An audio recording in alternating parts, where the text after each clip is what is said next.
नमस्कार दोस्तों। चलिए आज हम इस वीडियो में सीखने वाले हैं उत्तल दर्पण की दो स्थितियां। उत्तल दर्पण की दो स्थितियां। हमारे जो उत्तल दर्पण की दो स्थितियां होती हैं, पहली स्थिति होती है अनंत पे रखी वस्तु। अनंत पे रखी वस्तु हमारे उत्तल दर्पण पे जब उसका प्रतिबिंब या उसका फोकस जब जाता है, या उसका जो प्रकाश किरण है जो जाता है, जाने के बाद जब हमारे दर्पण से वो परावर्तन होता है, जो परावर्तित होता है, वो कहाँ से परावर्तित होता है, कैसे परावर्तित होता है, प्रतिबिंब क्या बनाता है, यहाँ हम इस वीडियो में अच्छे से अच्छे तरीके से इस वीडियो में हम सबको सीखने वाले हैं। प्रतिबिंब वस्तु की स्थिति क्या होती है, प्रतिबिंब की स्थिति क्या होती है, प्रतिबिंब की प्रकृति एवं आकार क्या होता है, हम हर चीजों को जानने वाले हैं इस वीडियो में। चलिए हम स्टार्ट करते हैं। तो सबसे पहला हमारा काम होता है कि उत्तल दर्पण को आप लोग जानते हैं, उत्तल दर्पण हमेशा इस तरीके का होता है। और उत्तल दर्पण का जो हम पॉलिश करते हैं, पॉलिश वाला जो भाग होता है हमारा, वो अंदर का भाग होता है। तो हम सबसे पहले क्या करेंगे, अंदर के भाग को पॉलिश कर लेंगे। तो हमने अंदर के भाग को पॉलिश कर लिया। अब देखिए पॉलिश करने के बाद हमारा काम क्या होता है, इस पे होता है मुख्य अक्ष बनाना। क्या होता है मुख्य अक्ष का, जैसे लेंस के बीच में खींची गई एक रेखा को हम कहते हैं मुख्य अक्ष। अब देखिए मुख्य अक्ष के बाद क्या होता है, मुख्य अक्ष का जो हमारा दर्पण होता है, दर्पण या शीशा होता है, जो इसका दर्पण का बिंदु होता है जहां से मुख्य अक्ष हमारा काटता है, उसे हम क्या कहते हैं, पोल। क्या कहते हैं, पोल। समझ में है, यानी कि पीछे से प्रदर्शित करते हैं। इसे हिंदी में क्या कहते हैं, ध्रुव कहते हैं। क्या कहते हैं, ध्रुव। उसके बाद हमारा क्या होता है, फोकस बिंदु। फोकस बिंदु को हम क्या कहते हैं, एफ से प्रदर्शित करते हैं। किससे प्रदर्शित करते हैं, एफ से। उसके बाद क्या होता है हमारा वक्रता केंद्र। क्या होता है, वक्रता केंद्र। वक्रता केंद्र का मतलब क्या होता है, वक्रता केंद्र को हम सी से प्रदर्शित करते हैं। वक्रता केंद्र का मतलब क्या होता है, देखिए वक्रता केंद्र मतलब किसी वृत्त का जो वृत्त जो बनाता है, वृत्त जो बनाता है उसका जो केंद्र होता है। अर्थात मैंने मान लिया, चलो मैंने एक वृत्त बनाया यहाँ पे, ये बनाया वृत्त। अब वृत्त का जो केंद्र होता है, इससे मान लो एक केंद्र हो गया, इसे कहते हैं केंद्र। उसी प्रकार उसमें क्या होता है, उसी को हम वक्रता केंद्र के नाम से जानते हैं। क्या जानते हैं, वक्रता केंद्र के नाम से जानते हैं। समझ में आया। चलिए ये रहा वक्रता केंद्र आपका, और ये रहा फोकस, ये रहा ध्रुव। अब देखिए हमारी जो वस्तु है, जो वस्तु है वो कहां से आ रही है, वस्तु का जो किरण कहां से आ रहा है, अनंत से आ रहा है। कहां से आ रहा है, अनंत से। थोड़ा सा छोटा कर लो। अब देखो ये रहा है आपका वस्तु, ये रहा आपका वस्तु। वस्तु रहा आपका, तो वस्तु को हम मान लेते हैं ये, और इसे मान लेते हैं बी। चाहे इसे ए मान लो, चाहे इसे डी मान लो। समझ में आया। अब वस्तु का जो हमारा किरण जा रहा है, दर्पण पर पड़ेगा। पटरी से बनाते हैं इसलिए कि क्लियर आ जाए। हाँ? चलिए अब हमने दर्पण पर इसका प्रतिबिंब, इसका हम लोग किरण जा रहा है, अभी दर्पण पे टकराया। दर्पण से टकराने के बाद अवतल दर्पण हमेशा हम लोग एक बात को हमेशा ध्यान देना है कि जो आपका उत्तल दर्पण होता है, उत्तल दर्पण किसी भी किरण को फैलाती है। उत्तल दर्पण का काम क्या होता है, किरण को फैलाना। मान लीजिए आप टार्च को बारेंगे, अगर उत्तल दर्पण रहेगा तो आपके टार्च के प्रकाश को पूरी तरीके से फैला देगा। और अवतल दर्पण का क्या कार्य होता है, अवतल दर्पण का यह कार्य होता है कि किसी भी प्रकाश को इकट्ठा करना। आप अगर प्रकाश उस पर डालेंगे तो वो जितना भी प्रकाश रहेगा सबको इकट्ठा करके एक बिंदु पर ला देगा। लेकिन उत्तल दर्पण का जस्ट उसी का उल्टा होता है। समझ में आया। अब ये आपका प्रकाश यहाँ पे गया, अब यहाँ से जाने के बाद ये कहां से कट जाता है, यहाँ से। अब यहां से जाने के बाद ये कट जाएगा, आपके फोकस से होते हुए तिरछे में कटेगा, इधर इधर कटेगा। उसके बाद इधर, इसमें हमेशा डॉट डॉट करके आगे ला लो, तब तुम लोगों को बता देता हूँ। देखिए अब ये आ लिया, मैंने ला दिया फोकस पे। कहा ला दिया, फोकस पे। थोड़ा सा और आगे बढ़ा देते हैं, फोकस पे। अब देखिए आपके उत्तल दर्पण में जो दो भी स्थितियां होती है, इनको हम हमेशा, इसका जो प्रतिबिंब होता है हमेशा आभासी बनता है। आभासी का मतलब हम आभास करते हैं, वास्तविक उसे हम देख नहीं सकते। वास्तविक उसे हम देख नहीं सकते, आभास करते हैं कि हाँ यह बन सकता है। समझ रहे हैं, इसीलिए हमेशा आभासी होता है। आभासी का मतलब ये होता है, आपको हम मैं पहले से बता देता हूँ कि दर्पण के इस तरफ, दर्पण के इस तरफ बनने वाला कोई भी प्रतिबिंब हो, कोई भी प्रतिबिंब हो, आभासी नहीं वास्तविक बनता है। मतलब रियल, मतलब हम उसे देख सकते हैं, जानते हैं, देख सकते हैं कि हमारा प्रतिबिंब यहाँ पर बन रहा है। लेकिन इसमें क्या होता है, और दर्पण के उस तरफ बनने वाला कोई भी प्रतिबिंब हमेशा आभासीय होता है। आभासीय का मतलब ये कि हम उसे आभास कर रहे हैं, देख नहीं पा रहे हैं, हम उसे आभास कर रहे हैं। देखो जैसे कि यहाँ पे हमने यहाँ से गया यहाँ पे, लेकिन हमको ऐसा लग रहा है कि ये यहाँ से भी काटेगा, जहां से ऊपर गया।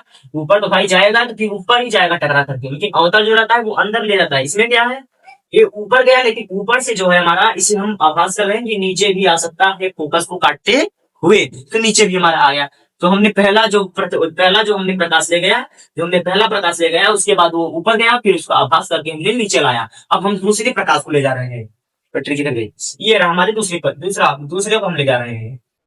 देखिए दूसरा भी जाएगा, दूसरे का भी यही कार्य होगा, दूसरे का भी यही कार्य होगा। इसमें क्या टकराना, टकराने के बाद फिर से हमारा फोकस से काटते हुए जाएगा, फिर से हमारा फोकस से काटते हुए जाएगा। इस तरफ भी हम आभास करेंगे, मतलब हमारा एकदम नेचुरल नहीं रहेगा भाई। देखिए अब ये भी हो गया, तो आपका जो किरण गया वो फोकस से काटता हुआ गया, फोकस से काटता हुआ गया। और दूसरी बात, दर्पण के उस तरफ बना, यानी कि आभासी बना, और वस्तु हमने कहां पर रखा, वो वस्तु अनंत पे रखा। इसमें हमारी पहला जो पूछने की स्थिति है वो क्या पूछ रही है, वस्तु की स्थिति। वस्तु की स्थिति का मतलब ये कि हमारी वस्तु रखी कहां पर गई है, तो वस्तु हमारी कहां पर रखी गई है, अनंत पे। कहां पर रखी गई है, अनंत पे। तो हम यहाँ पे क्या लिखेंगे, वस्तु की स्थिति में हम क्या लिखेंगे, अनंत पे। क्या लिखेंगे, अनंत पे। वस्तु की स्थिति क्या हो गई हमारी, अनंत पर। और दूसरा क्या पूछ रहा है, प्रतिबिंब की स्थिति। क्या पूछ रही है, प्रतिबिंब की स्थिति। तो प्रतिबिंब की स्थिति आपको इसमें कहां पर दिखाई दे रहा है, प्रतिबिंब की स्थिति हमारी यहाँ पर है। समझ में आया, प्रतिबिंब की स्थिति हमारा वहां पर है, फोकस बिंदु पर। फोकस बिंदु मतलब कि एकदम मतलब जहां हमारा फोकस है, फोकस बिंदु पर ही हमारा प्रतिबिंब बन रहा है। इसे हम क्या कहेंगे, फोकस बिंदु पर ही बन रहा है। इसका मतलब बिंदु आकार का बन रहा है, क्योंकि एक जगह काट रहा है। सिंपल एग्जांपल के लिए मान लीजिए कि आपका ये जो, जहां पर भी आपका जो प्रकाश रहेगा, जहां पर भी काटेगा, उसी को हम क्या कहते हैं, वहां से लेकर के, और जो हमारा क्या होता है, मुख्य अक्ष होता है, उसकी दूरी को, वहां से उसकी दूरी को ही हम क्या कहते हैं, प्रतिबिंब की लंबाई, या प्रतिबिंब की जो भी होता है, प्रतिबिंब की लंबाई को हम इसी को कहते हैं। मतलब कि जो हमारा कटान बिंदु होता है, कटान बिंदु से लेकर के मुख्य अक्ष की लंबाई तक को हम प्रतिबिंब की लंबाई कहते हैं। समझ में आया।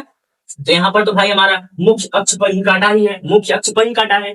और पहले तो फोकस पे काटा है, अब हमें इसमें स्थिति का मतलब कहां पर, मतलब कहां पर काट रहा है, आपकी जो बिंदु है, जहां आपकी वो प्रतिबिंब जो आपका बन रहा है, वो बन कहां पर रहा है, तो आपका बन रहा है कहां पर, प्रतिबिंब फोकस दूरी पर, फोकस बिंदु पर बन रहा है। तो यहाँ पे हम क्या लिखेंगे, फोकस बिंदु पर। क्या लिखेंगे, फोकस बिंदु पर।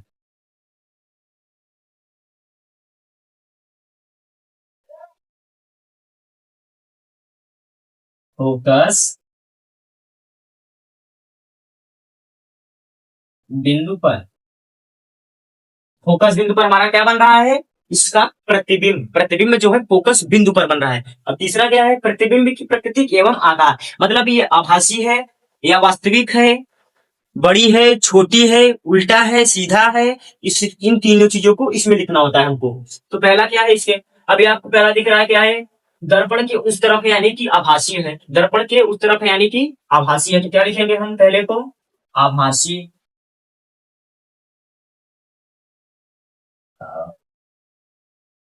दर्पण की उस तरफ आभासी हो गया।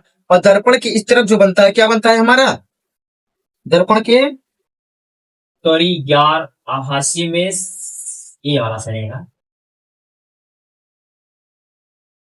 दर्पण की इस तरफ जो बनता है उसे क्या कहते हैं, हम वास्तविक कहते हैं। और दर्पण की उस तरफ जो बनता है उसे हम क्या कहते हैं, आभासी कहते हैं। इसमें हमारा क्या बन गया, आभासी। दूसरा क्या पूछेगा, उल्टा है या सीधा।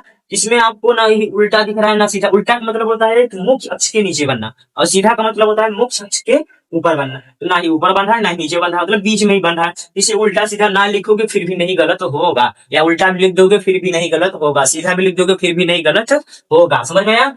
उसके बाद दूसरा क्या है, आपकी जो प्रतिबिंब है वो किस आकार की है, वस्तु से बड़ी है, वस्तु से छोटी है। वस्तु हमने कितनी बड़ी माना है, इतना बड़ा। लेकिन हमारा जो प्रतिबिंब बन के आया कितना आया है, फोकस बिंदु पर ही है। और फोकस बिंदु मतलब बिंदु आकार का, बहुत छोटा है। इसे हम क्या लिख सकते हैं, बहुत छोटा, या बिंदु आकार का। क्या लिखेंगे, बहुत छोटा,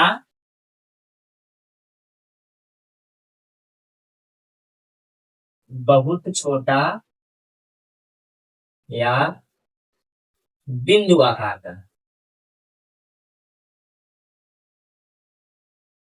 बिंदु आकार का, बहुत छोटा या बिंदु आकार का। अब ये हमारा क्लियर हो गया। तीन कॉन्सेप्ट थे, तीनों को हमने समझ लिया। पहला, वस्तु की स्थिति कहां पर थी? अनंत पर थी। दूसरा, प्रतिबिंब की स्थिति कहां पर थी? फोकस बिंदु पर थी। तीसरा, प्रतिबिंब की प्रकृति एवं आकार। और क्या है? आभासी है। आभासी क्यों हुआ? क्योंकि दर्पण के उस तरफ बना, इस तरफ बनता तो क्या होता? वास्तविक होता। और दूसरा, वस्तु से छोटा या बड़ा, या वस्तु से बहुत बड़ा, या वस्तु से बहुत छोटा। इसे हम ये भी लिख सकते हैं, वस्तु से बहुत छोटा या बिंदु आकार का, इसलिए मैंने लिख दिया बहुत छोटा या बिंदु आकार का। हमने दोनों लिख दिया। मतलब कि ऐसा लिख दो, यानी कि जहां न जाए रवि वहां जाए कवि। मतलब ऐसा काम करो कि जो आपकी कॉपी को चेक करने वाला हो वो भी सोचे कि यार कुछ अच्छा ही लिखा है। समझ में आया? देखिए अब ये तो आपका क्लियर हो गया। अब हम चलते हैं दूसरी पर। दूसरा, हमारी जो वस्तु की स्थिति होती है उसे समझ लेते हैं। दूसरी, पहला आपकी वस्तु की स्थिति क्या होती है? अनंत पर। दूसरी क्या होगी? अनंत और ध्रुव के बीच, अनंत और पोल के बीच। पोल का मतलब, पहले चलो इसे हम पॉलिश कर लेते हैं। मेन काम होता है पॉलिश करना। पॉलिश क्यों करते हैं? अगर पॉलिश नहीं करेंगे, किस तरफ से डाला गया प्रकाश दर्पण के उस तरफ क्रॉस हो जाएगा। समझ में आया? अब हमने पॉलिश कर लिया। पॉलिश करने के बाद अब इस पे हम मुख्य अक्ष डाल देते हैं, मुख्य अक्ष बना लेते हैं। चलिए, मुख्य अक्ष बना लेते हैं। अब हम सारे बिंदुओं को मान लेते हैं। पहला क्या होगा? है हमारा पोल। दूसरा क्या होगा? फोकस। तीसरा क्या होगा? वक्रता केंद्र। समझ में आया? अब देखो, इसमें हमने आपको स्थिति क्या बताया? वस्तु की स्थिति पहले पे क्या थी? अनंत पर थी। मतलब कहीं से आ रही है वो अनंत पर है। मतलब ये निश्चित नहीं है कि यहीं पर है। लेकिन इसमें क्या कह रहा है? अनंत और पोल के बीच। अनंत मान लो आपका इधर कहीं पर है, इधर कहीं मतलब कहीं पर है, अनंत पर है। और दूसरा आपका ये हो गया, मैंने वस्तु की स्थिति यहाँ पर रख दी। ये रही आपकी वस्तु और ये रहा आपका पोल। तो ये वस्तु पोल और इधर अनंत है, अनंत और पोल के बीच में, यानी कि यहाँ पर रख दिया। ये आपकी हो गई वस्तु। अब वस्तु से मैं दर्पण पे इसका प्रकाश अब दर्पण पर पड़ेगा। इसका प्रकाश अब दर्पण पर पड़ेगा। इसका प्रकाश दर्पण पर पड़ा। दर्पण पर पड़ने के बाद अब कहा जाएगा? ये रिटर्न हो जाएगा उस तरफ, लेकिन फोकस के जस्ट सामने होते हुए जाएगा। फोकस के इधर तो वास्तविक रहेगा, मतलब जा रहा है, दिख रहा है, दिख सकता है इस तरफ। लेकिन इसी दर्पण के अगर इस तरफ आ गया तो वास्तविक नहीं, वो आभासी बन जाता है। समझ में आया? अब ये चला गया इधर। अब दूसरा कहां से जाएगा? अब इसमें को आपको दूसरा कहां से दिख रहा है? दूसरा इसमें आपको कहां से दिख रहा है? दूसरे को भी हम समझ लेते हैं। दूसरा हमको कहां से दिखेगा? दूसरा इसमें से हम कहां से ले जा सकते हैं? आपको कुछ दिख रहा है? यहाँ से जाएगा। कहां से जाएगा? यहाँ से। अब यहाँ से कहां पर काटेगा? डायरेक्ट यहाँ से जाएगा हमारा, डायरेक्ट कहां जाएगा? वक्रता केंद्र पर काटेगा। कहां पर काटेगा? वक्रता केंद्र पर। तो इसे हम चलिए ले चलते हैं, वक्रता केंद्र पर ले जाएंगे। ये उसके बाद अब हम चलिए गए, देखो इधर गया। अब इधर क्या हो जाएगा? आभासी, यानी कि डॉट डॉट डॉट डॉट करके आभास कर लो, बस। समझ में आया? अब देखिए, इसमें आपको कटान बिंदु कहाँ समझ में आ रहा है? यहाँ पर। तो ये हो गई हमारी वस्तु का प्रतिबिंब, यानी कि वस्तु के प्रतिबिंब को हम बी से प्रदर्शित करते हैं। समझ में आया? ये हो गई हमारी वस्तु की प्रतिबिंब। अब आप इसमें समझ सकते हैं कि यहाँ पर दर्पण आया, यहाँ पर वापस चला गया। लेकिन ये वाला जब गया, इसको मैंने वापस क्यों नहीं किया?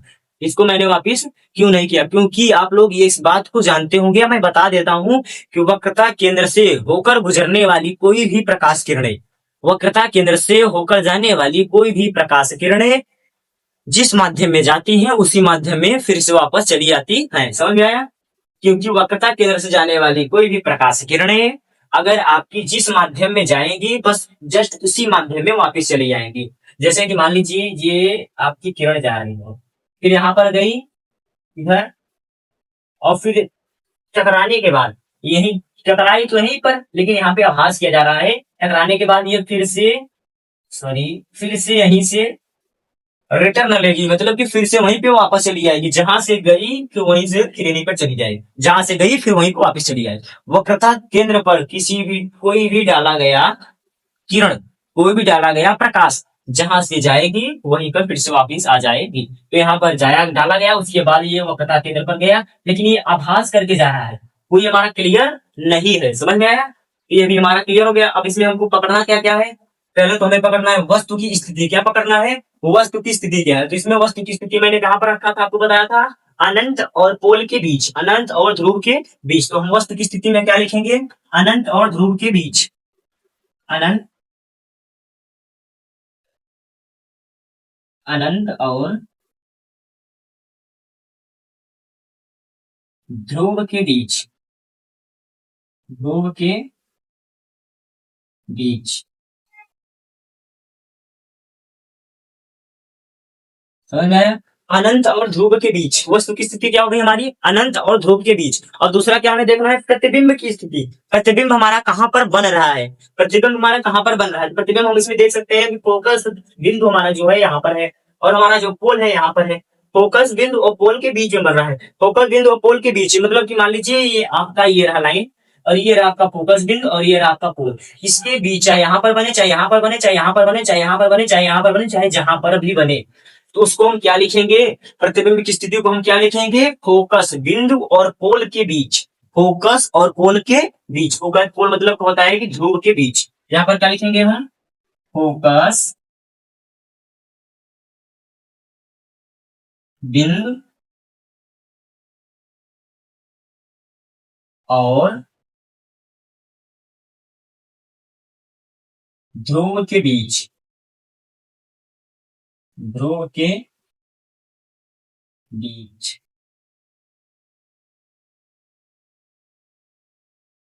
फोकस बिंदु और ध्रुव के बीच। समझ गए? फोकस बिंदु और ध्रुव के बीच हमारा जो इसका प्रतिबिंब बना वो फोकस बिंदु और ध्रुव के बीच बन गया। और तीसरा हमारा क्या पूछेगा? आभासी बन रहा है, वास्तविक बन रहा है, छोटा बन रहा है, बड़ा बन रहा है। जिस और वस्तु की आकार क्या है? वस्तु के आकार की जो प्रतिबिंब का आकार क्या है? वस्तु के बराबर है, वस्तु से छोटी है, वस्तु की आधी है, वस्तु से बहुत बड़ी है, वस्तु से बहुत छोटी है। इसे में देखना था, देखो वस्तु हमारी इतनी बड़ी मानी गई थी और प्रतिबिंब जो बन के आया इसका लगभग आधा आया है। इसका हम ये भी लिख सकते हैं, वस्तु जो हमारी प्रतिबिंब बन गया है वस्तु की आधी है, ये भी लिख सकते हैं। पहले में क्या लिखना है? आभासी या वास्तविक। ये तो एक तो आपको निश्चित कर लेना है, आपके पेपर में अगर आ जाए उत्तर दर्पण आभासी होता है या वास्तविक होता है, तो आपको ये चीज को हमेशा ध्यान रखना है। उत्तर दर्पण में बनने वाली कोई भी प्रतिबिंब, उत्तर दर्पण में बनने वाली कोई भी प्रतिबिंब हमेशा आभासी होता है। और अवतल दर्पण में बनने वाली कोई भी प्रतिबिंब, अवतल दर्पण में बनने वाली कोई भी प्रतिबिंब हमेशा वास्तविक होता है। और एक को छोड़ करके, एक होता कौन सा है? छठवां जो हमारा लास्ट वाला होता है, उसी को जो हमारा उसी का जो प्रतिबिंब बनता है वो आभासी बनता है। आभासी बनता किसकी वजह से है? क्योंकि जो हमारा वो पोल होता है यानी कि ध्रुव, ध्रुव और फोकस के बीच रखी जाती है वस्तु। जैसे कि यहाँ पर ध्रुव और फोकस के बीच प्रतिबिंब बनी है, उसी प्रकार हम ध्रुव और पोल के बीच को हम वस्तु की स्थिति रखते हैं। उसके बाद वही हमारी जो पटान होते हैं वो जाके आभासी मतलब दर्पण के उस तरफ प्रतिबिंब बनती है। इस तरफ तो फैलती हुई किरणें आपकी चली जाती हैं, लेकिन उस तरफ आपकी किरणें कहीं पर जाके हमें ऐसा एहसास होता है कि वो कहीं पर जाके एक जगह पर टकराएंगी। तो जहां पर टकराएंगी, टकराए गए स्थान से लेकर के आपके जो ध्रुव है, ध्रुव की लंबाई को हम वस्तु की प्रतिबिंब दर्शाते हैं। इसमें क्या है? इसमें तो भाई आपको दर्पण के उस तरफ बना है, इसका मतलब कि हमारा आभासीय ही होगा। इसे हम क्या लिखेंगे? आभासी।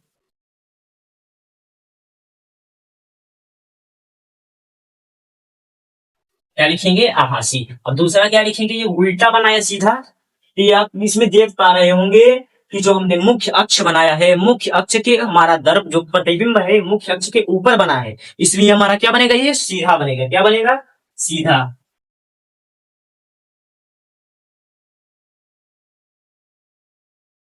समझ आया?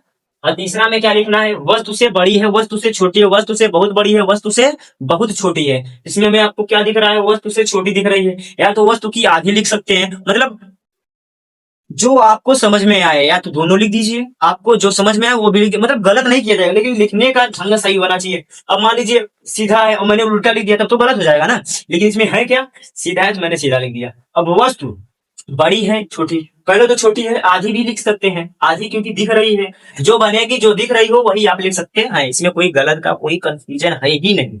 इसमें हम क्या लिखेंगे? वस्तु की आधी या वस्तु से छोटी। सॉरी यार, पूरा लिख दो, वस्तु से छोटी पूरा लिख दो। वस्तु से छोटी, वस्तु से छोटी। और दूसरा हम क्या लिख सकते हैं, वस्तु की आधी। क्या, वस्तु की आधी।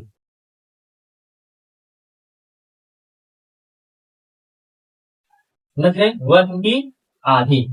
तो अब ये लगता है हमारे हिसाब से आप लोगों को ये दोनों स्थितियां अच्छे ढंग से आप लोग समझ चुके होंगे। तो चलिए हम मिलते हैं इसी तरीके से अगले वीडियो में।